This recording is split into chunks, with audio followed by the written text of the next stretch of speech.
खुदाओं से उलझ बैठा हूं। जिस मुल्क के पास इमरान खान जैसा लीडर हो और जिस मुल्क के पास आप जैसी कौम हो, उस मुल्क को कोई शिकस्त नहीं दे सकता।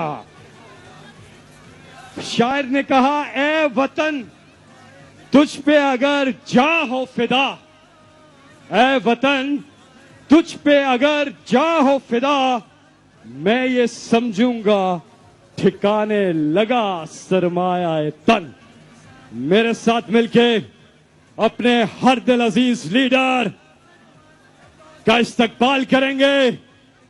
पाकिस्तान की आन है आप, पाकिस्तान की शान है आप, मर्दे बोरान है आप, पहले से ज्यादा खतरनाक है आप, पाकिस्तान की जान है आप, पूरी दुनिया में पाकिस्तान की पहचान है आप, पाकिस्तान के कप्तान है आप, पाकिस्तान के खान है आप, इमरान खान है आप।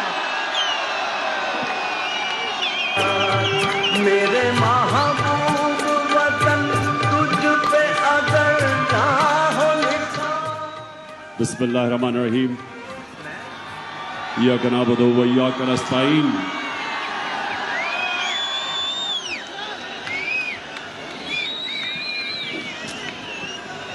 मेरे पाकिस्तानियों,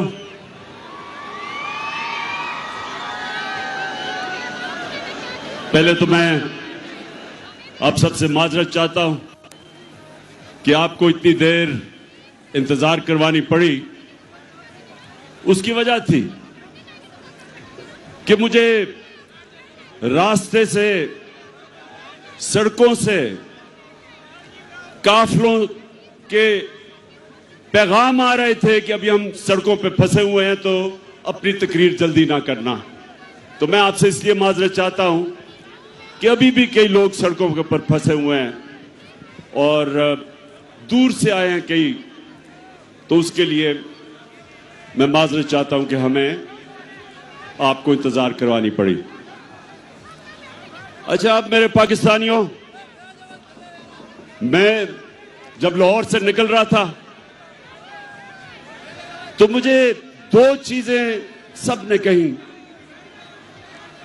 कि जी आपकी इस वक्त टांग की वो हालत नहीं है कि आप ट्रैवल कर सकें और मुश्किल है, गाड़ी में घुसना चढ़ना मुश्किल है इस वक्त, और इंशाल्लाह 3 महीने और लगेंगे जब तक ये ठीक नहीं होती।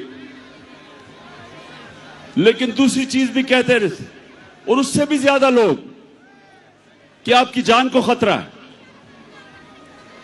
और वो लोग, वो 3 लोग, वो 3 मुजरिम जिन्होंने मुझे ये पूरी साजिश करके कत्ल करने की कोशिश की, वो अभी भी बड़े बड़े ओहदों पे बैठे हुए हैं।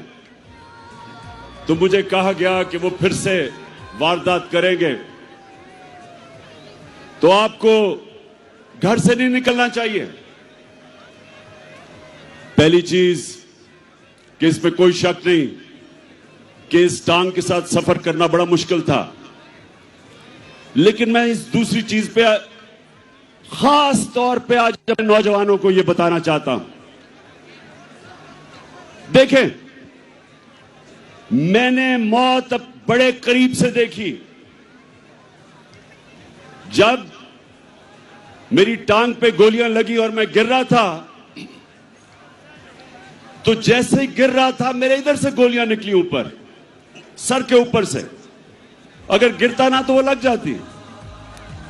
लेकिन मैं जो अपनी कौम को, अपने नौजवानों को आज पैगाम देना चाहता हूं, देखें, अपने ईमान को मजबूत करें। ला इलाहा इल्लल्लाह का मतलब समझें। कोई नहीं है खुदा अल्लाह के सिवा। और जब आप दावा करते हैं कि मैं अल्लाह तेरे अलावा किसी के सामने नहीं झुकूंगा, तो आप जो अल्लाह ने आपको मेरे नबी सल्लल्लाहु अलैहि वसल्लम के जरिए अपना पैगाम भेजा कुरान में, तो उसमें वाज़े उसने लिखा हुआ है कि जब तक अल्लाह की मर्जी नहीं होगी तुम इस जमीन से नहीं जाओगे, और जब उसका फैसला हो गया तो जितना मर्जी एहतियात करो, डरो, छुपो, भागो, मौत से नहीं बच सकता इंसान। तो जब मैं गिरा तो उसी वक्त मुझे पता था कि अल्लाह ने मुझे बचाया। उस वक्त मुझे पता था कि अल्लाह का यह फैसला था कि मैंने नहीं अभी जाना। उसी वक्त अल्लाह का शुक्र किया मैंने।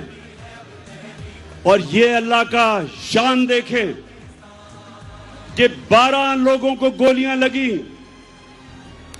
कंटेनर के ऊपर 12 लोगों को गोलियां लगी। ये फैसल को भी मैं बल्कि इसको देख रहा था, इसके मुंह से खून गिर रहा था, गाल से। अहमद चट्टा जो मेरे साथ था वो मेरे साथ गिरा हुआ था। ऊपर और लोगों को गोलियां लगी, लेकिन अल्लाह की शान देखो कि 12 में से एक भी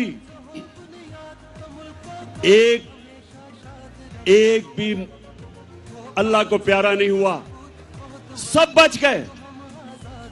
एक गार्ड को 6 गोलियां लगी, सब गोलियां ऐसी थी कि वो बच गया। मेरा जो गार्ड जाहिद था, हमारा इमरान इस्माइल जो सिंध के गवर्नर थे, 4 गोलियां उसके कपड़ों में से निकली, बच गया। तो मैं आज सारी कौम को मैं सिर्फ आपको एक बताना चाहता हूं कि अगर आपने जिंदगी सही माने में जिंदगी गुजारनी है तो ये जो मौत का खौफ है इससे अपने आप को आजाद करें। ये जो खौफ जो इंसान के ऊपर तारी होता है, बड़े इंसान को एक छोटा सा इंसान बना देता है। खौफ एक कौम को गुलाम बना देती है। ये जो मरने का डर है, मुसलमानों की तारीख में जो सबसे बड़ा सानिया हुआ हजरत इमाम हुसैन का करबला में, तो कूफा के लोगों को पता था कि हजरत इमाम हुसैन राय हक पे खड़े हैं, लेकिन यजीद का खौफ था, उसके जुल्म का खौफ था, नहीं मदद करने के लिए आए। और मुसलमानों की तारीख का सबसे बड़ा ट्रेजेडी सानिया हुआ। और ये जो खौफ है ये इंसानों को गुलाम बनाता है। जिल्लत का खौफ कि जी मुझे जलील कर देंगे। मुझे पिछले 7 महीने में, बल्कि मेरे 26 साल की सियासत में कितनी इन्होंने कोशिश की मुझे जलील करने की, हर किस्म की किरदार कुशी की, कोई मौका नहीं छोड़ा कि किसी तरह इमरान खान को हम जलील करें, क्योंकि ये हमें चोर कहता है। और आज आप सब सामने, मेरे सामने इस तादाद में पब्लिक, कितने वजीर आजम आए हैं और गए, किसके लिए कौम निकली ऐसे जो आज आप मेरे लिए निकले। इससे क्या साबित होता है कि इज्जत अल्लाह के हाथ में है, कोई आपको जलील नहीं कर सकता। और खास तौर पे तीसरी चीज जो रिस्क,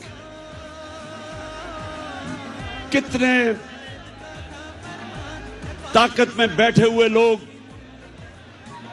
अपने नीचे जो तनख्वाहदार होते हैं उनसे गलत काम करवाते हैं और वो गलत काम करते हैं अपनी नौकरियां बचाने के लिए, क्योंकि उनका ईमान नहीं कि अल्लाह के हाथ में रिस्क है। अल्लाह ने ये 3 चीजें इसलिए अपने पास रखी हैं कि वो आपको आजाद करना चाहता था। जो ला इलाहा इल्लल्लाह है, जब तक आपके दिल में इसका मतलब नहीं आएगा, ये आपको आजाद नहीं करेगा। और सिर्फ आजाद इंसान बड़े काम करते हैं, आजाद मुल्क ऊपर परवाज करते हैं, गुलाम सिर्फ अच्छी गुलामी करते हैं, गुलाम की परवाज नहीं होती, सिर्फ आजाद इंसानों की परवाज होती है। मैं इसलिए आया, मुझे मौत की तो फिक्र नहीं थी, फिक्र ये थी जो मेरी टांग का मसला है, इसने मुझे मुश्किलें डाली चढ़ने में उतरने में। लेकिन मैं आया इसलिए कि मेरे पाकिस्तानियों, आप आज एक डिफाइनिंग मोमेंट पे खड़े हो,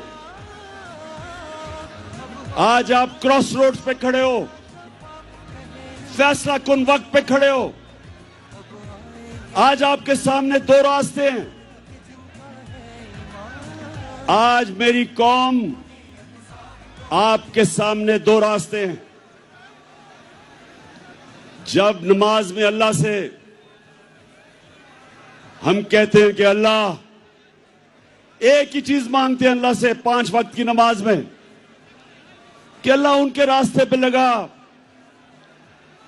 जिनको तूने नेमतें बख्शी, उनके रास्ते पे ना लगा जो तबाही के रास्ते पे निकल गए।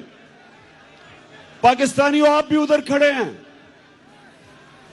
एक तरफ नेमतों का रास्ता है, आपकी अजमत का रास्ता है, दूसरी तरफ आपकी तबाही का रास्ता है, गुलामी का रास्ता है, जिल्लत का रास्ता है। मौलाना रूमी, उसने बड़ी एक ऐसी बात की जो मुझे कभी नहीं भूली। उसने कहा कि जब अल्लाह ने तुम्हें पर दिए उड़ने के लिए, क्यों चूंटियों की तरह जमीन पे रेंग रहे हो? पाकिस्तानियों, अल्लाह ने हमें पर दिए हैं। हमारा मुस्तकबिल यह नहीं है कि हम चूंटियों की तरह रेंगे। जो ऊपर आए फैसला करे कि जी आज तो ये चोर हैं, उनके ऊपर एक्शन ले, गवर्नमेंट गिरा दे। अगले दिन फिर बंद कमरों में फैसला हो कि नहीं जी, मैं अब एनआरओ दे दिया इनको, ये मैं गंगा में नहा के पाक हो गए, और फिर उनको निकाले कि जी चोर हैं, और फिर उनको एनआरओ दे दे। और कौम अगर इस चीज को, अगर हम इन चीजों को, इस जुल्म को, इस नाइंसाफी को अगर कौम तस्लीम करती है, तो वो कौम के अंदर और भेड़ बकरियों में, गाय भैंसों में कोई फर्क नहीं है। इंसान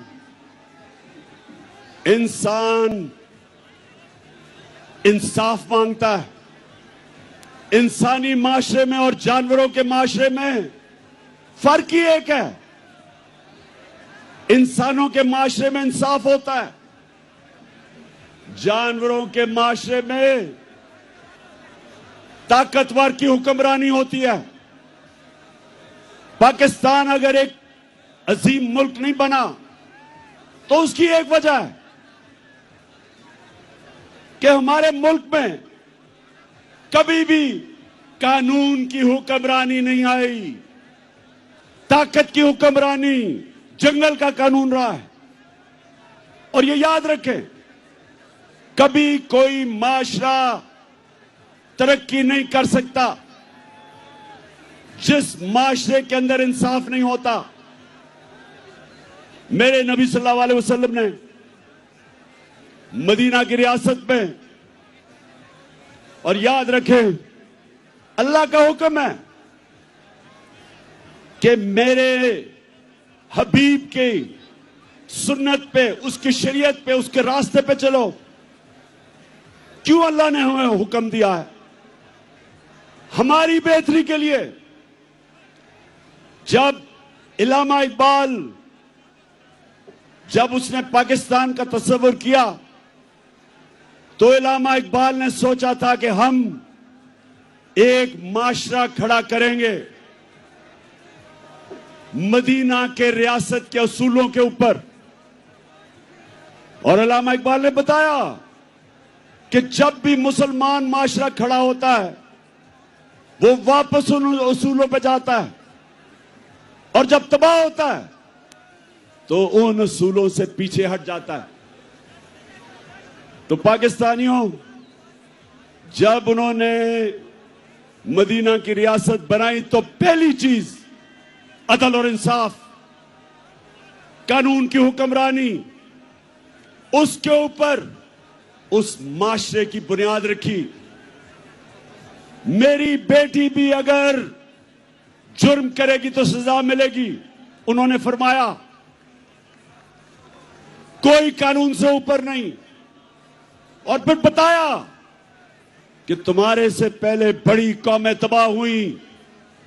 जो ताकतवर जब चोरी करता था, जुर्म करता था, उसको माशरा नहीं पकड़ता था, सिर्फ कमजोर को पकड़ता था। तो आज सारी दुनिया में आप चले जाएं, सारे गरीब मुल्क देख लें। मुझे मौका मिला दुनिया में गरीब तरीन मुल्क देखने का और अमीर तरीन। फर्क एक है, गरीब मुल्कों के अंदर इंसाफ नहीं। वहां भी इस तरह के बड़े बड़े डाकू, जरदारी और शरीफ की तरह पैसा चोरी करके बाहर लेके जाते हैं और उनको निजाम नहीं पकड़ सकता। वहां भी सिर्फ छोटा चोर जेल में जाता है। सारे गरीब मुल्कों में देख लें और सारे खुशहाल मुल्कों में चले जाएं, यूरोप जाएं, स्विट्जरलैंड जाएं, स्कैंडिनेविया जाएं, बर्तानिया जाएं, पूछें जो बैरून मुल्क पाकिस्तानी उन मुल्कों में रहते हैं, उनसे पूछें क्यों वो आज तहरीक इंसाफ के साथ खड़े हैं, क्यों बैरून मुल्क पाकिस्तानी आज हमारे साथ खड़े हैं, क्यों उनको समझ है मैं क्या कह रहा हूं, क्योंकि उन मुल्कों के अंदर इंसाफ है। यहां से जाके वह पैसा बनाते हैं, वहां खुशहाली आती है, अपने बच्चों को अच्छे स्कूलों में पढ़ाते हैं। क्यों? क्योंकि उनके मुल्क में इंसाफ है, मेहनत का फल मिलता है, उनके हुकूक की तहफ़्फ़ुज़ है, उनकी अदालतें इंसानों के अंदर इंसाफ करती हैं, इसलिए वहां खुशहाली है। और गरीब मुल्कों के अंदर, हर गरीब मुल्क अब चले जाएं, उनके बड़े बड़े वजीर, वजीर आजम, उनके सदर मुल्क से पैसा चोरी करके बाहर ले जाते हैं। हर साल 1700 अरब रुपया गरीब मुल्कों का चोरी करके, उनके ही साहिब इख्तिदार चोरी करके अमीर मुल्कों में ऑफशोर अकाउंट्स में ले जाते हैं। गरीब गरीब होता जा रहा है, अमीर मुल्क अमीर होते जा रहे हैं। तो पाकिस्तान अगर आज इन हालात में है, इसकी ये वजह नहीं कि वसाइल की कमी है, इसकी वजह ये कि हमने शुरू से ही कानून की हुक्मरानी नहीं की। मार्शल लॉ आता था तो वो कानून तोड़ के आता था, ताकत की हुक्मरानी थी, वो कानून से ऊपर थे। लेकिन ये जो दो खानदान जिन्होंने 30 साल इस मुल्क पे हुकूमत की, इन्होंने भी कभी मुल्क के इदारों को मजबूत नहीं होने दिया। ये भी जब आते थे तो बजाय इदारों को मजबूत करते, कानून की हुक्मरानी लेके आते, इन्होंने भी आते साथ ही इदारों को कमजोर किया, क्योंकि करप्शन नहीं हो सकती थी जब तक इदारे कमजोर ना हो। और ये वजह है पाकिस्तानियों, नौजवानों जो तरसते हैं मुल्क से बाहर जाने के, नौकरियां ढूंढने के लिए, ये समझ जाएं कि बीमारी एक है, इंसाफ नहीं है। अब मुझे ये बताएं, आजम स्वाति ने बात की कि क्या मसला था हमारी हुकूमत को जो हटाया गया? क्या इमरान खान के ऊपर कोई करप्शन थी? जब भी इन दोनों की हुकूमतें हटाई गई तो करप्शन होती थी। हमें किस वजह से साजिश के तहत हटाया गया? कौन सी हम गलती कर रहे थे? पहले ये जो बैंकरप्ट दिवालिया निकाल के मुल्क का इन्होंने जब छोड़ा 2018 में, पाकिस्तान की तारीख का सबसे बड़ा बैरूनी खसारा 20 अरब डॉलर। हमने मुल्क संभाला, बैरून मुल्क मैं गया, हमारे दोस्त ममालिक से पैसे लिए, शर्म आई मुझे। मैं ये भी आपको बता दूं कि मेरे 3.5 साल में सबसे ज्यादा शर्मिंदगी होती थी जब हमें जाके मुल्क के लिए पैसे मांगने पड़ते थे। शौकत खानम के लिए मैं 30 साल से पैसे इकट्ठे कर रहा हूं, नवल यूनिवर्सिटी के लिए, लेकिन मुझे शर्म नहीं आती थी, क्योंकि मैं अपने लोगों से पैसे इकट्ठे कर रहा हूं अपने मुल्क की यूनिवर्सिटी या अस्पताल के लिए। लेकिन किसी और से अपने मुल्क के लिए पैसे मांगना, ये मेरे लिए सबसे ज्यादा बायस शर्म थी। और इसलिए कि इन चोरों ने 4 गुना ज्यादा कर्जा चढ़ाया 10 सालों में, हम 8 से और 18 के बीच में। तो पहले हमने मुल्क संभाला, कोरोना आ गया, दुनिया में तबाही मचाई उसने। एक सदी में एक इस तरह का बुरान आता है। हमने जिस तरह कोरोना को संभाला, मदद तो अल्लाह की थी, लेकिन जो हमने फैसले किए, हमने फैसला किया हम शट डाउन नहीं करेंगे। मेरे से सबने तनकीद की, ये सारी ऑपोजिशन तब जब थी, सबने कहा कि मुल्क को बंद कर दो नहीं तो फैल जाएगी। मैंने सबको कहा, एक सवाल पूछा, मैंने कहा मुझे एक जवाब दो कि वो जो छाबड़ी वाला है, वो जो रिक्शा वाला है, वो जो टैक्सी चलाता है, वो जो दिन की दिहाड़ी ले करता है और घर आके अपने बच्चों का पेट पालता है, वो जो कच्ची वादियों में 7-7 लोग एक कमरे में, उनको मैं क्या कहूंगा? उनका जब बंद कर दूंगा तो उनको वो खाना किधर से देंगे अपने बच्चों को? और यकीन करें, ये जो मेरी तनकीद कर रहे थे ऑपोजिशन वाले, कोई जवाब नहीं था। हमने लॉकडाउन ही लगाया, हमने अपनी बिजनेसेस बचाई, हमने इनको सस्ते कर्जे दिए, हमने एहसास प्रोग्राम जो दुनिया ने, वर्ल्ड बैंक ने कहा कि दुनिया का 4थे नंबर पे बेहतरीन प्रोग्राम था जिसने निचले तबके को बचाया, हमने अपने मुल्क को कोरोना से निकाला।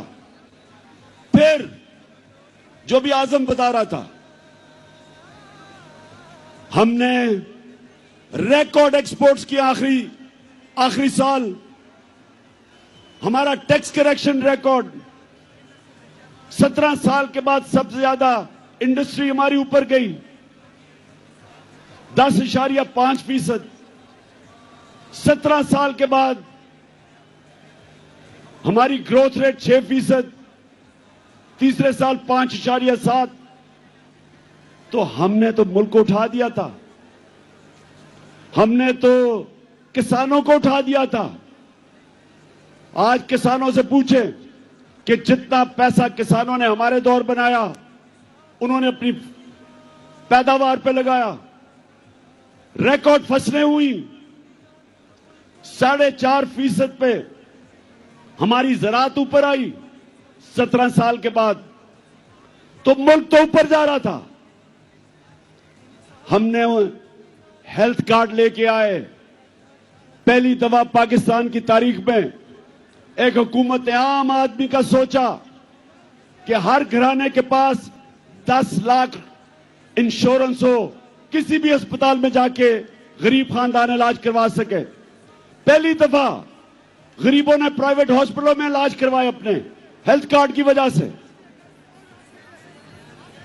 और हमने 50 साल के बाद पाकिस्तान में डैम्स बनानी शुरू की। 3 बड़ी डैम्स बन रही हैं। अब पता नहीं उनके क्या हालात हैं। पहली पाकिस्तान की जमात जिसने मौसम की तब्दीली के ऊपर काम किया, 10 अरब दरख्त उगाने का प्रोजेक्ट किया।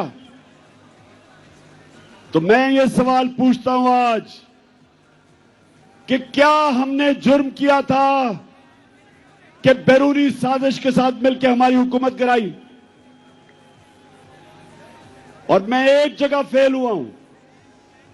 मैं 3.5 साल में एक जगह फेल हुआ हूं। मैं ताकतवर को कानून के नीचे नहीं ला सका। जिन लोगों ने इस मुल्क को लूटा था, जिनके ऊपर करप्शन के केसेस थे, मैंने बड़ी कोशिश की, लेकिन नैब मेरे नीचे नहीं थी, वो एस्टेब्लिशमेंट के नीचे थी।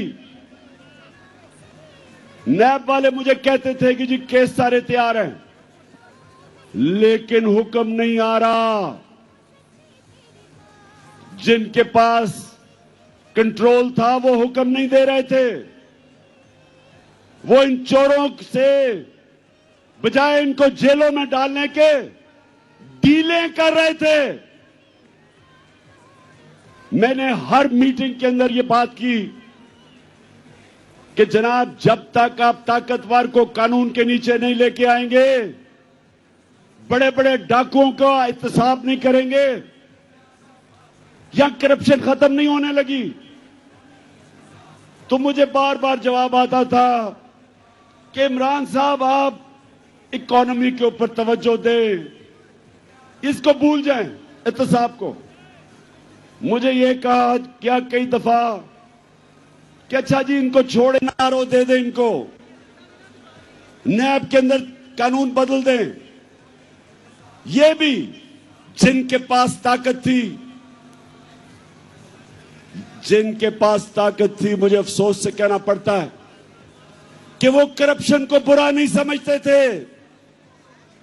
उनके लिए करप्शन, और करप्शन क्या होती है? चोरी तो होती है जो आपके घर में चोरी, आपका टेलीफोन चोरी हो गया। करप्शन होती है जो मुल्क के खजाना के ऊपर डाका होता है, जो मुल्क को नुकसान पहुंचाती है, वो करप्शन है। और वो करप्शन जिनके पास ताकत थी उनको ये बुरी नहीं लगती थी। और आपने देख ही लिया कि क्योंकि बुरी नहीं लगती थी तो ये सारे चोरों का टोला ऊपर बैठा दिया। अगर साजिश नहीं भी की थी तो इनका रास्ता नहीं रोका, इनको आने दिया। वो लोग जो बाहर भागे हुए थे, जिनके ऊपर अरबों अरबों रुपए के करप्शन के केसेस थे, बारी बारी इन सबको एनआरओ दिया गया। पहला एनआरओ जनरल मुशर्रफ ने दिया। 4 गुना हमारा कर्जा बढ़ा उस एनआरओ की वजह से। ये वापस आए, दोनों हाथों से इन्होंने मुल्क लूटा। और फिर अब कि एक हुकूमत जो चल रही थी तो गिराया। और इन्होंने किया क्या? अच्छा, पहले तो मैं एक चीज वाज़ेह कर दूं कि बार बार हम सुनते हैं कि जी ये साइफर एक ड्रामा था। हम ये सुनते हैं कि जी ये तो साइफर थी कोई चीज नहीं, ये कोई एक फेक बयानिया बनाया गया। मैं आज जो भी ये सारे कह रहे हैं, और ये सब वो कह रहे हैं जो साजिश का हिस्सा थे, मैं इनसे पूछता हूं कि क्या नेशनल सिक्योरिटी काउंसिल के अंदर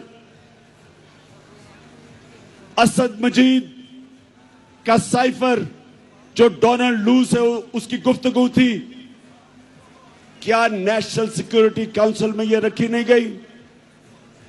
और क्या इसमें यह नहीं लिखा हुआ था कि वो डोनाल्ड लू इसको कह रहा है असद मजीद को कि इमरान खान को अगर आप नहीं हटाओगे तो तुम्हारे मुल्क को मुश्किलात का सामना करना पड़ेगा, और अगर तुमने इसको हटा दिया तो हम सब कुछ माफ कर देंगे।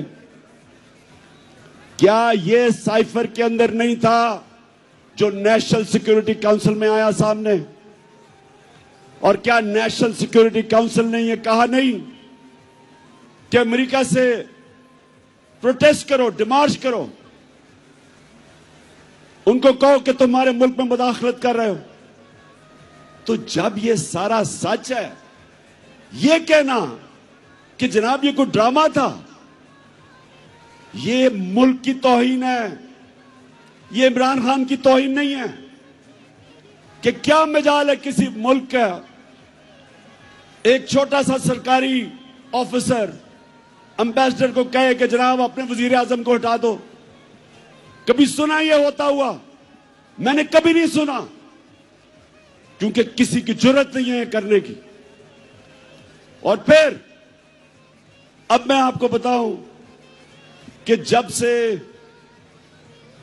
से ये इंपोर्टेड हुकूमत आई है, मुल्क से हुआ क्या है? जब जुल्मों सितम के कोहे गरा रूई की तरह उड़ जाएंगे हम महकूमों के पांव तले, ये धरती धड़ धड़ धड़केगी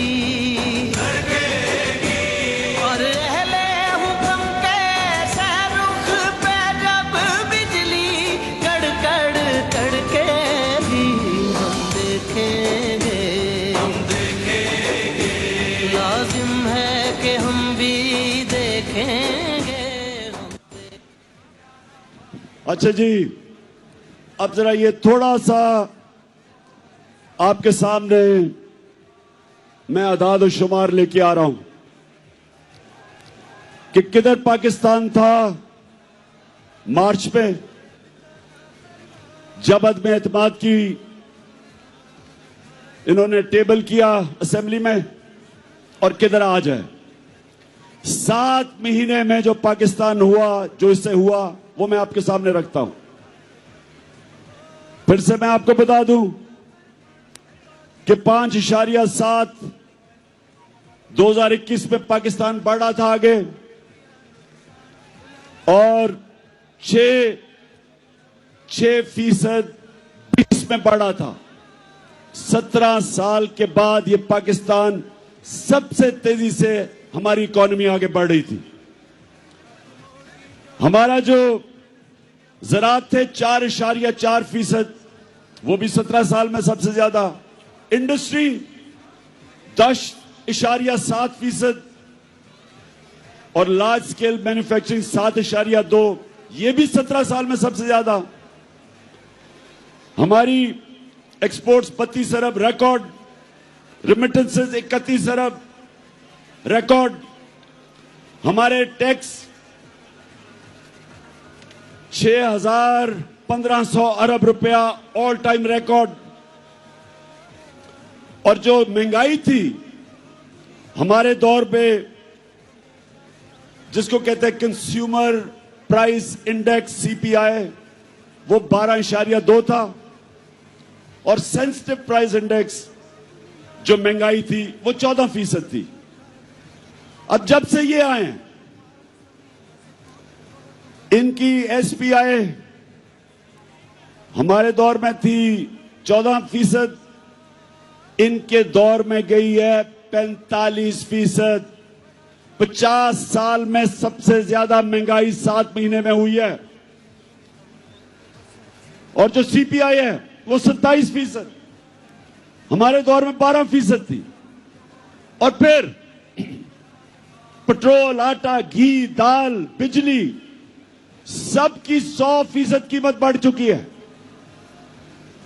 महंगाई जो आज आम आदमी को सबसे ज्यादा तकलीफ दे रही है, वो सबसे ज्यादा 50 साल में इनके दौर में बढ़ी है। रुपया 178 रुपया था, डॉलर जब अदम एतमाद हुआ आज 240 रुपए। आज ये जरा सुनते जाएं कि जिन्होंने ये मुल्क में ये चोरों को लेके आए, इन्होंने किया क्या है पाकिस्तान से। मैं सिर्फ इसलिए कह रहा हूं कि ये तारीख याद रखे कि ये जो हुआ है हमारे मुल्क से। इन्होंने जो ज़राअत तेजी से बढ़ रही थी, ज़राअत के अंदर गन्ना 9% कम, चावल 40% कम हुए हैं, कपास 25% कम, और इस वक्त जो हमारी बेरोजगारी है वो 22.5% बढ़ चुकी है। फिर जो सबसे खौफनाक चीज कि आज जो बाहर की दुनिया है उसके मुताबिक पाकिस्तान अपने कर्जे क्या वापस कर सकता है, उसकी रिस्क क्या है, आज 100% से ज्यादा बढ़ गई है। जब हम गए थे तो 5% थी। तो आज बैरूनी दुनिया ने, मार्केट्स ने पाकिस्तान के ऊपर अदम एतमाद किया। 88% पाकिस्तान के जो इन्वेस्टर हैं वो समझते हैं कि हुकूमत के ऊपर उनको कोई एतमाद नहीं। तो मैं फिर से पूछता हूं कि माइशत नीचे, हमारी जमहूरियत, ऑपोजिशन नहीं खत्म हो गई। जो हमारा लोटा था वो ऑपोजिशन लीडर बन गया, वो नून के टिकट पे लड़ेगा तो असेंबली भी खत्म। हमारे मुल्क के अंदर जो इदारे हैं, एफआईए के ऊपर इन्होंने अपना आदमी बिठा के सारे केसेस माफ करवा लिए और उनके ऊपर जुल्म किया, जो कि जिन्होंने इन्वेस्टिगेशन की थी। तो अब कब एफआईए खड़ी होगी किसी ताकतवर के सामने? नैब में अपना आदमी बिठाया, अपने केसेस माफ। इदारे जो मुल्क की बुनियाद होते हैं वो कमजोर। सबसे ज्यादा जुल्म किया मुल्क की अखलाकियात पे और रूल ऑफ लॉ पे, कि इन्होंने आते साथ ही अपने सारे केसेस माफ करवाने शुरू कर दिए। तो मुल्क में क्या पैगाम दिया कि जो जेलों में लोग भरे हुए हैं उनकी सिर्फ जुर्म यह है कि वो गरीब हैं। ताकतवर सारे बड़े बड़े डाकू बचते जा रहे हैं। मुझे यह बताएं कि उस मुल्क का अब क्या मुस्तकबिल होगा। मैंने जो आज आपको सबको यहां बुलाया, मेरा मकसद आपको यह समझाना है कि हम दो रास्ते पे खड़े हो गए हैं। हम अगर अब चुप करके इस जुल्म और नाइंसाफी को तस्लीम करेंगे, आगे तबाही है। क्योंकि मेरे नबी सल्लल्लाहु अलैहि वसल्लम ने पहले कह दिया था कि जब ताकतवर को एक मुल्क का निजाम, इंसाफ का निजाम नहीं पकड़ता और सिर्फ कमजोरों को पकड़ता, तबाह हो जाता है वो मुल्क। तो तबाही के सामने ये देखें कि रूल ऑफ लॉ तो आज खत्म हो गया ना पाकिस्तान में। और फिर जो इखलाकियात का कत्ल हुआ, अमर बिल मारूफ, हुक्म है अल्लाह का कि अच्छाई के साथ खड़े और बुराई के खिलाफ, तो आज अमर बिल मारूफ तो इन्होंने खत्म कर दिया, बुरों को ऊपर आके बैठा दिया। तो मैंने आपके सामने सिर्फ ये चीजें इसलिए रखी कि आपको सबको अंदाजा हो कि एक हुकूमत जो चल रही थी, जिधर उम्मीद थी लोगों को, नौजवानों को, उस हुकूमत को हटा के इन चोरों के टोलों को ऊपर बैठा दिया। और उसके बाद इन्होंने क्या किया? इन्होंने हमारे ऊपर जिस तरह का जुल्म किया, 25 मई को हमारे सारे इंसानी हकूक, फंडामेंटल राइट्स, उसकी खिलाफ वर्जी की। लोगों के घरों में घुस घुस के ना औरतें देखी, ना बच्चे देखे, ना चादर, ना चारदीवारी, घुस के लोगों के घरों पे उठाया, मारा, धमकियां दी। कई जेल में 11 साल के बच्चे को पकड़ के जेल में ले गए। मैं अभी मिला मेजर साहब से, मेजर साजिद बुखारी को भी मुझे वो और उनका बेटा मिलने आया। कहता हमारे घर में 3 बजे एकदम बाहर से दरवाजा तोड़ने की कोशिश हुई और कहता अंदर आने हमें धमकियां दी और अंदर कहते दरवाजा खोलो। उसने कहा मैंने उनको कहा है कि पहले वारंट दिखाओ, कौन हो तुम? उसके बीवी बच्चे थे, उसको क्या पता कि 3 बजे कौन आदमी आ रहा है? उसे क्या पता वो कौन था? और उसने अपने सेल्फ डिफेंस में जब फायर किया तो कहता इन्होंने मुझे और मेरे बेटे पे जो पुलिस में तशद्दुद किया, वो बेटा जिसका कसूर ही नहीं था, कहता मैंने तस्लीम किया कि मैंने गोली मारी है। उसके बावजूद 5 महीने मेरे बेटे को इन्होंने जेल में जो तशद्दुद किया, उससे जो जुल्म किया, वो कहता बेटा मुझे कहता मैं हमेशा के लिए बदल गया हूं। हमारी 70 साला पीटीआई की खातून, उसको रात के 3 बजे उठा के जेल में ले गए। मैं सवाल पूछता हूं, जिनकी जिम्मेदारी है हमारे फंडामेंटल राइट्स की हिफाजत करना, सोए हुए थे, किसी ने कुछ नहीं किया।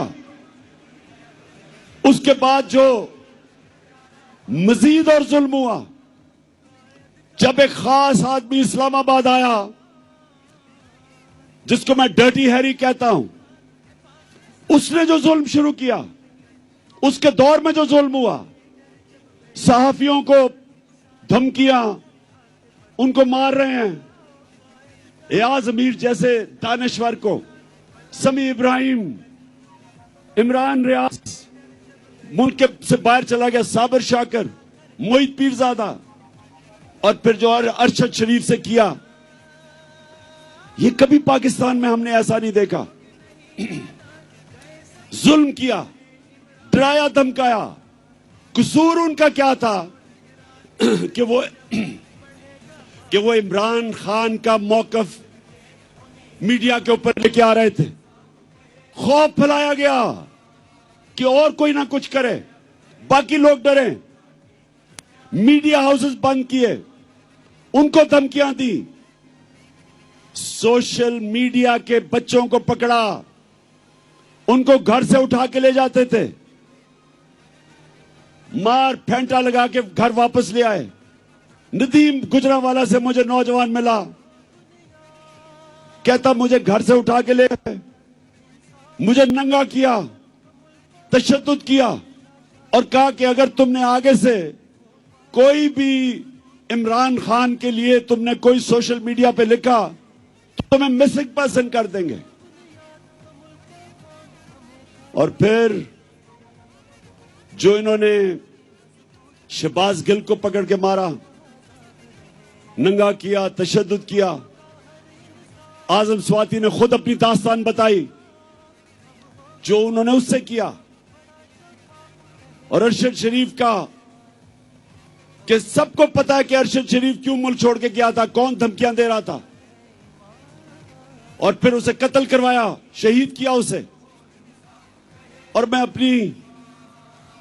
अपनी तो बात नहीं करता, मुझे वो मुजम्मल लड़का याद है जो उस शूटर के पीछे गया था 3 बच्चों के साथ, वो वजीराबाद के जलसे में आया था, उसको जिस तरह कत्ल किया, उसको उस शूटर ने नहीं गोली मारी।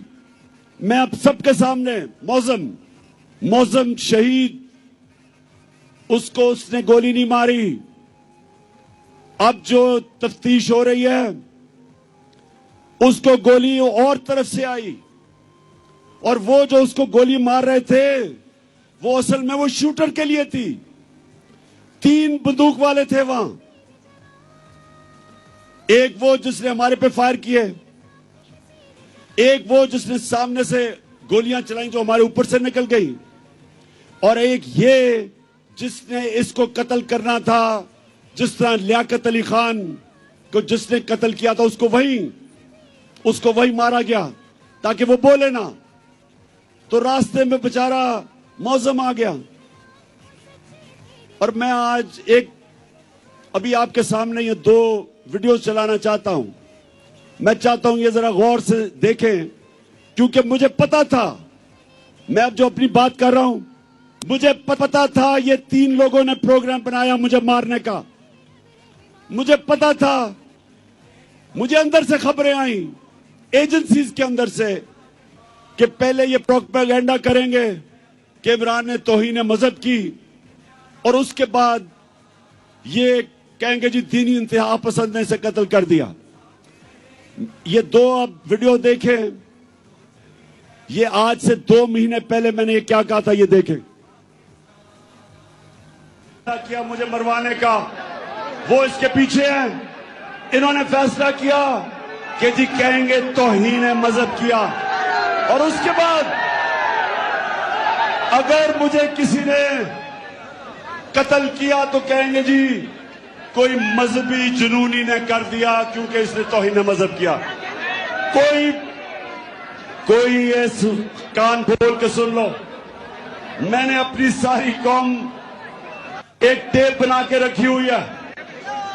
जिस वक्त मुझे कुछ हुआ वो टेप आ जाएगी, रिलीज होगी, और वो 4 लोगों के नाम सारी कौम के सामने आएंगे जिन्होंने बंद कमरों में ये फैसला किया और दूसरी कोशिश कर रहे हैं।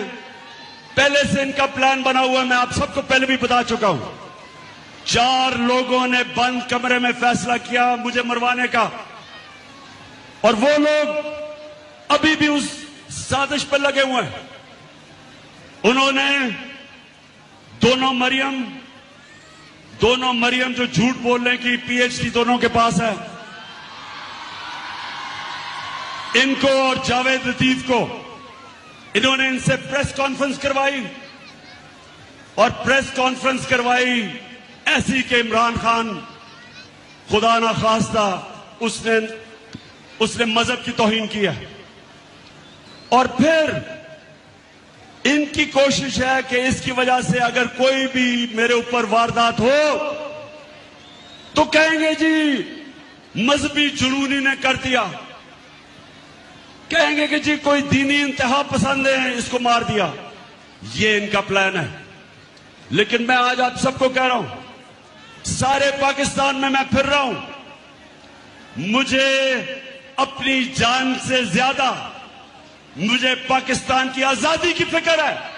मैं आजाद देखना चाहता हूं। जी, तो मैं ये आपको आज इसलिए दिखाई कि प्लान का मुझे पहले पता था। क्यों करना चाहते थे?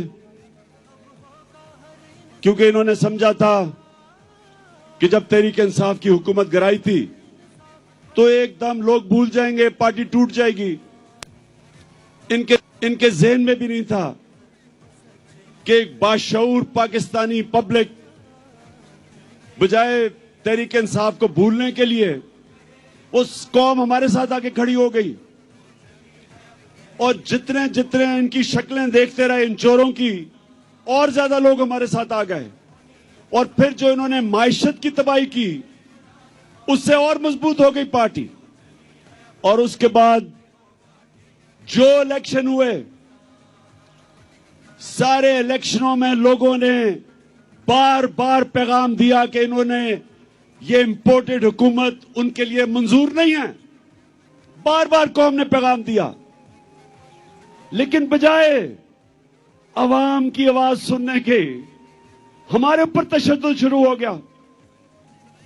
यानी वो पाकिस्तान की सबसे बड़ी जो सियासी जमात, उसको हर किस्म का हरबा इस्तेमाल किया गया हमें डराने, धमकाने, तोड़ने, तशद्दुद करने पे।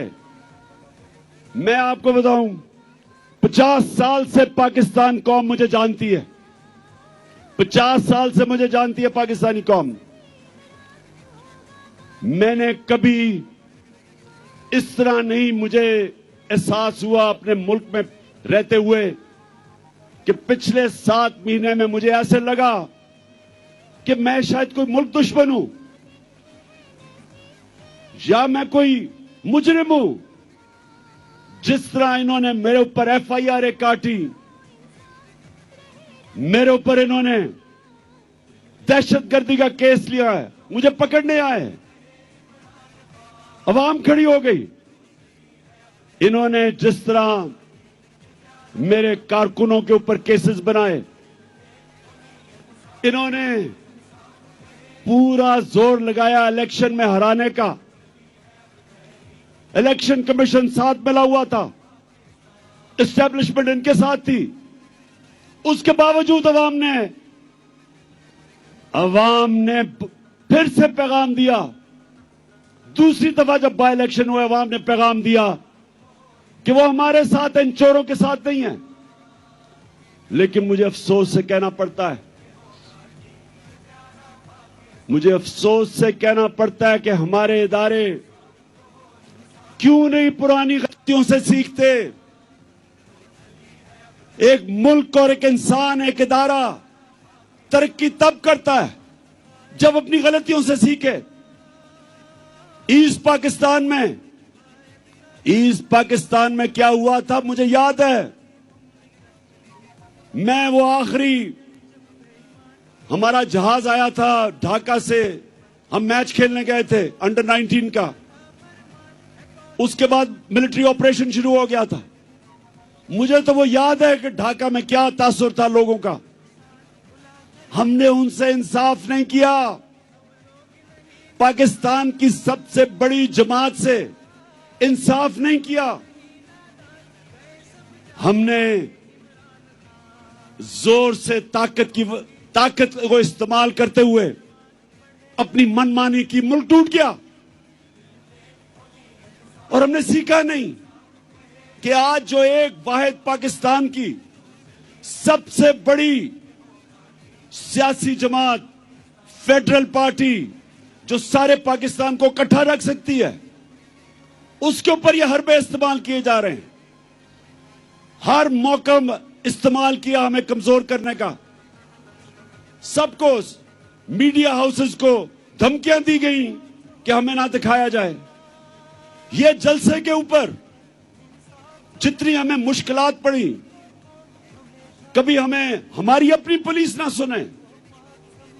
पंजाब में हमारी हुकूमत है, पुलिस बेबस हुई है, हमारे साथ ताउन ना करे, कभी सुना है? मैंने जब अपनी FIR कटवाने की कोशिश की, मुझे तो पता था 3 कौन है, मुझे तो पहले पता था। पंजाब में हमारी हुकूमत होते हुए मुल्क का एक्स प्राइम मिनिस्टर, सबसे बड़ी पार्टी का सरबरा, मैं अपनी FIR नहीं कटवा सका। पुलिस वाला कहता जी मुझे हटा के किसी और को बिठा दे, मैं नहीं साइन कर सकता। इतना खौफ है, इतना ताकतवर का खौफ है यहां। मेरे पाकिस्तानियों, ये मेरी सुनने बात, जिसकी वजह से आज मैं आपके पास पहुंचा हूं, और आसान नहीं था फिर भी इस टांग के साथ पहुंचना। लेकिन मैं आपको एक बात बताना चाहता हूं। देखिए, जब तक इस मुल्क के अंदर ताकतवर कानून के नीचे नहीं आएगा, जब तक इदारे जो आईन ने उनको लिमिट्स दी हुई हैं, दायरा दिया हुआ है, उस दायरे के अंदर रह के काम नहीं करेंगे, जब तक इदारे अपनी जिम्मेदारियां नहीं पूरी करेंगे, और मैं सब इदारों की बात कर रहा हूं, मैं अपनी अदलिया की बात कर रहा हूं, मैं अपनी मिलिट्री एस्टेब्लिशमेंट की बात कर रहा हूं, जो आपकी ये आज तनकीद नहीं कर रहा, वो मुल्क का दुश्मन है। मेरा पाकिस्तान है और मेरी फौज है। मैं चाहता हूं कि मेरे मुल्क की एक मजबूत डिफेंस हो। मैं गुलामी, बार बार कहता हूं कि गुलामी से बेहतर मौत है।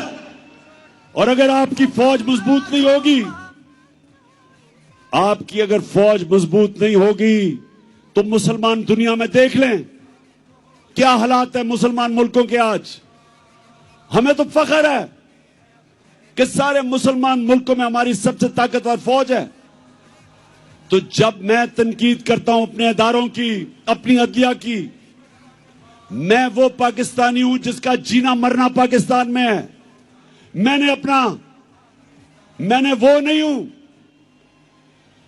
जो अपने कारोबार और हुकूमत का सीजन लगाने के लिए पाकिस्तान आ जाते हैं या उसे लूट के फिर बाहर भाग जाते हैं। सारा टब्बर बाहर बैठा हुआ है, अरबों अरबों रुपए की प्रॉपर्टीज में बैठा हुआ है। जब इनको मुश्किलें पड़ियां बाहर भाग जाते हैं। यह गैर मुल्की कब्जा ग्रुप है, यह सियासतदान नहीं है। मेरा जीना मरना इस मुल्क में है। मैं वो पाकिस्तानी हूं जो 20 साल बाहर रहा, क्रिकेट खेलने की वजह से बाहर अपना वक्त गुजारा। मेरा एक दफा कभी नहीं सोचा कि मेरा कोई घर है पाकिस्तान के अलावा। कभी मैंने तस्वीर नहीं किया था कि मैं कोई और पासपोर्ट ले लूं, क्योंकि मुझे हमेशा पता था कि यह मुल्क है जिधर मैं खुददारी से पहुंच सकता हूं।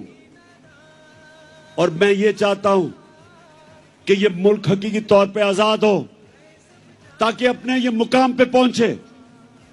मैं अपने आखिरी खून के तप्पे कत्ते तक इस मुल्क के लिए लड़ूंगा। पहुंचा फिर से तू अड़ जा, फिर से तू डट जा, फिर से वो बल्ला घुमा।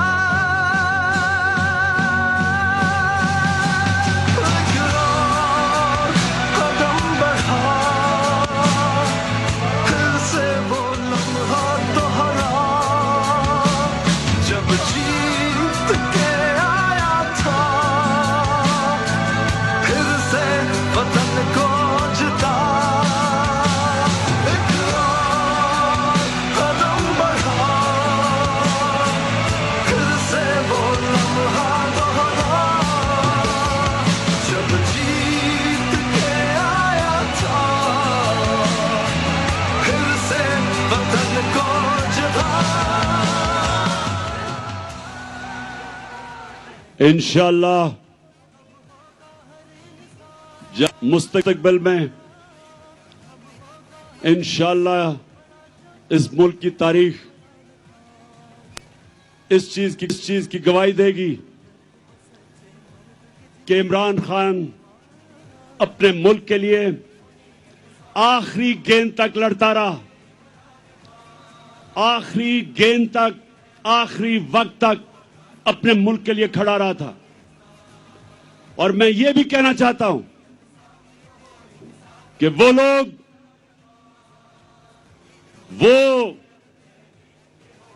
जिसने अपने असासों में बड़ा इजाफा किया और इंसानी हुकूक, पाकिस्तान की अवाम के हुकूक को रोंदा, पैरों के नीचे रोंदा।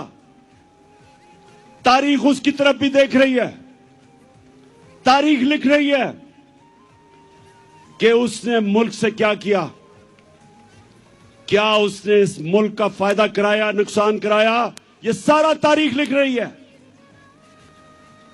और मेरे पाकिस्तानियों, मैं फिर से आपको आखिर में अपनी बात अभी खत्म करने लगा हूं कि करना क्या आगे। मैं फिर से आखिर में एक चीज आपको कहना चाहता हूं कि गुलाम कौम का कोई मुस्तकबिल नहीं है और आजादी कोई प्लेट में रख के नहीं देता। आजादी के लिए लड़ना पड़ता है, जंजीरें गिर नहीं जाती, तोड़नी पड़ती हैं। आजादी कोई देता नहीं, छीननी पड़ती है। मैं अपनी कौम को आज कहता हूं कि आजाद आप कब होंगे? जब एक आम आदमी देहात में उसको ये थाना, कचहरी, पटवारी, इस मुसीबतों से वो निकले। जिस मुल्क के जब इंसाफ होगा तो थाना, कचहरी, पटवारी की सियासत खत्म हो जाएगी। जब इंसाफ होगा तो कब्जा ग्रुप खत्म हो जाएंगे। क्यों नहीं यूरोप में कब्जा ग्रुप? क्यों नहीं बर्तानिया में कब्जा ग्रुप? क्यों नहीं अमेरिका में? क्योंकि वहां कानून है। कानून कमजोर की हिफाजत करता है।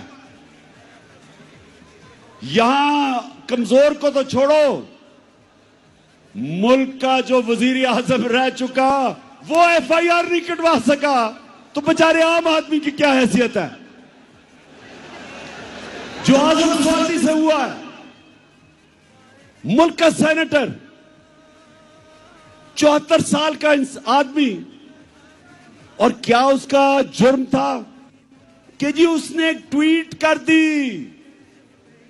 पता नहीं कौन इस मुल्क का फिरौन था।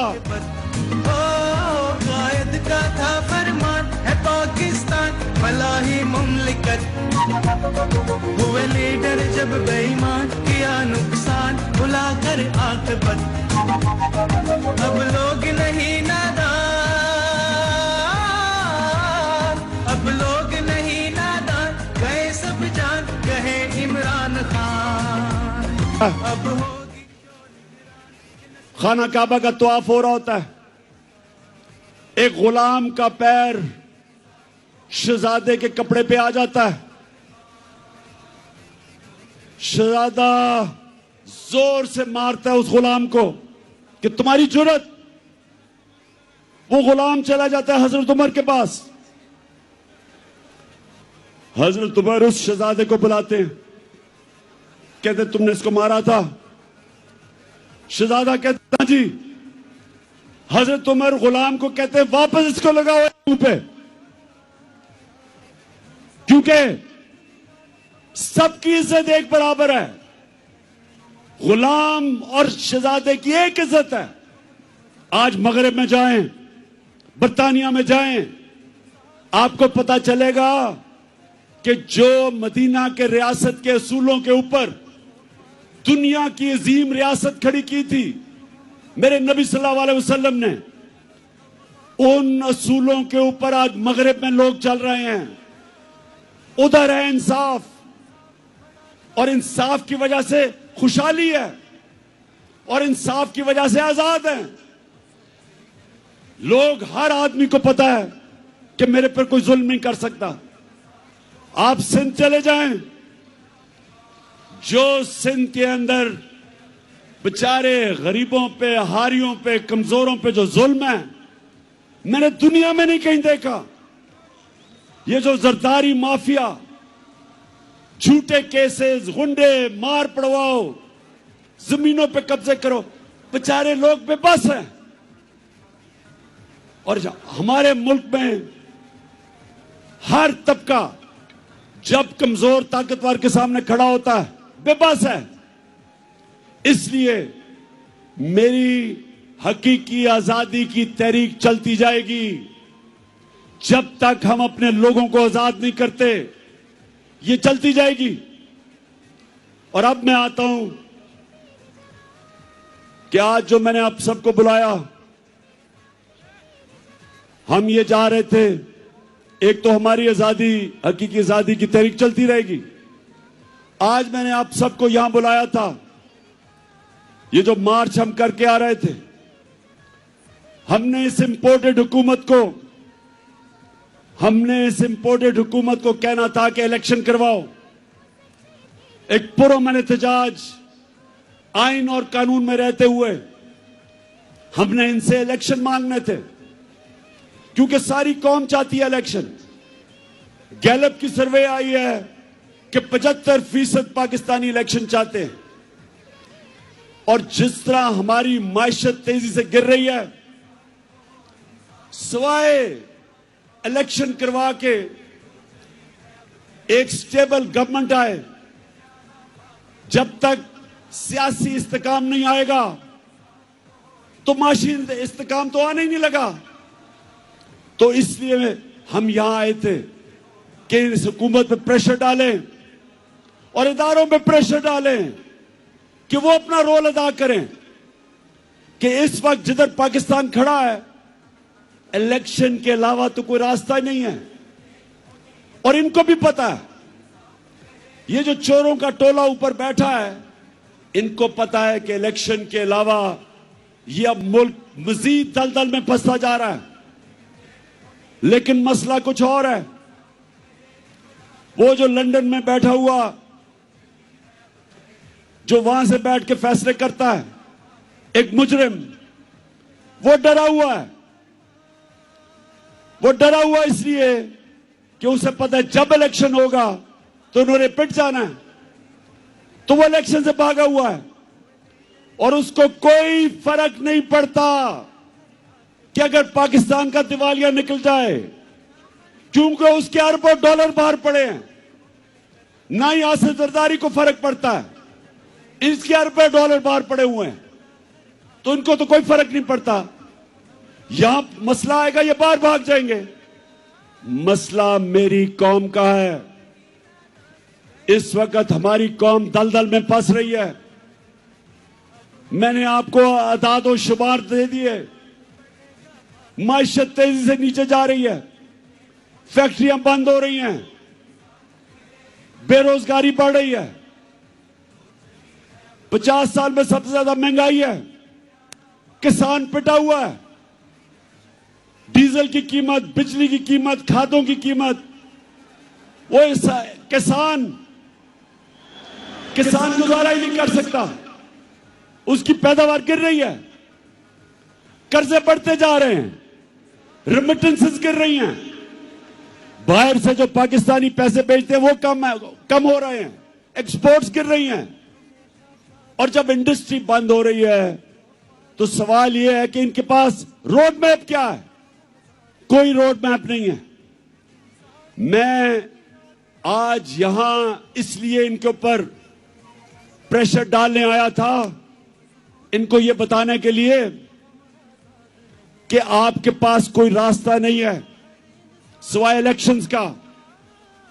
और मैं ये सारे पाकिस्तान के जो फैसला, बड़े बड़े ताकतवर फैसला करने वाले इदारे हैं, उनको भी बता रहा हूं कि ये तो मुल्क डूब रहा है। ये मुल्क अगर डिफॉल्ट की तरफ चला गया तो हमारे पास तो वो हालात हो जाएंगे कि जब आपकी इकोनॉमिक सिक्योरिटी गिरती है तो मुल्क की नेशनल सिक्योरिटी नीचे चली जाती है। इकोनॉमिक सिक्योरिटी जब सोवियत यूनियन की गिरी तो मुल्क टूट गया, सोवियत यूनियन टूट गया। तो हम तो आज उधर जा रहे हैं। तो मैं ये अपनी इलेक्शन या पॉलिटिक्स के लिए नहीं आया। इलेक्शन तो इंशाल्लाह जब 9 महीने के बाद भी होंगे, जीतना तो हमने है। ये तो आप कभी जीत ही नहीं सकते। जीतना तो हमने है।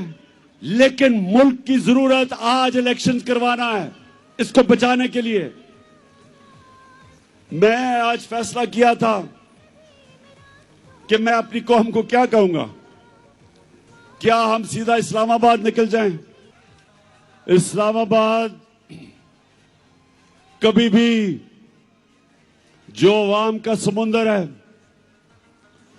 लोग तो अभी भी सड़कों के ऊपर फंसे हुए हैं। एक हमने फैसला करना है इस्लामाबाद जाना, तो मैं आपको यकीन दिलाता हूं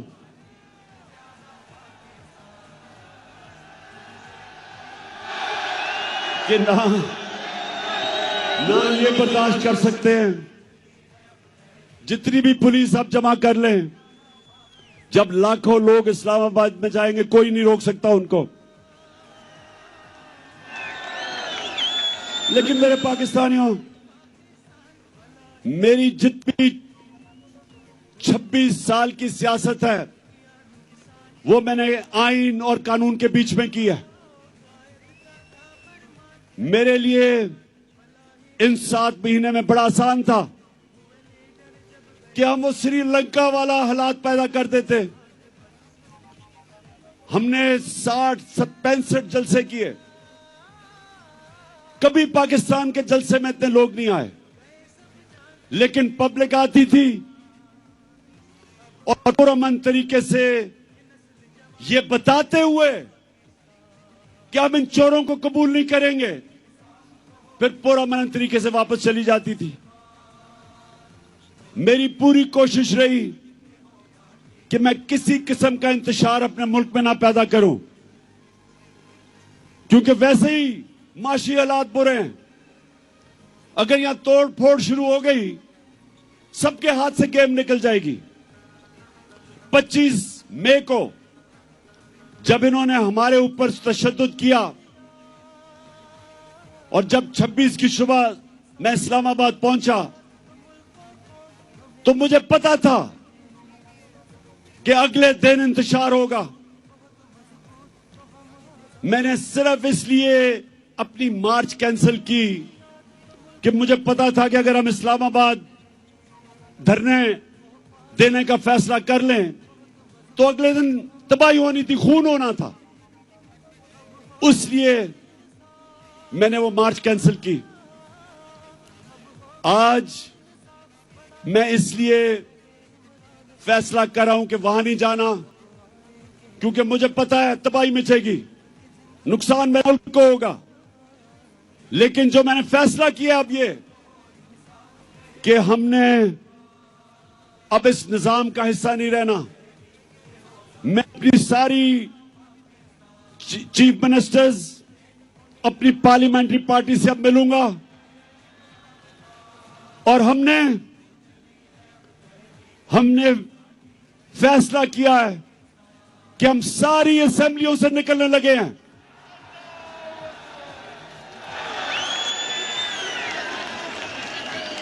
हम बजाय अपने मुल्क में तोड़फोड़ करें, हम बजाय अपने मुल्क में तबाही मचाएं, इससे बेहतर है कि हम इस करप्ट निजाम से बाहर निकलें।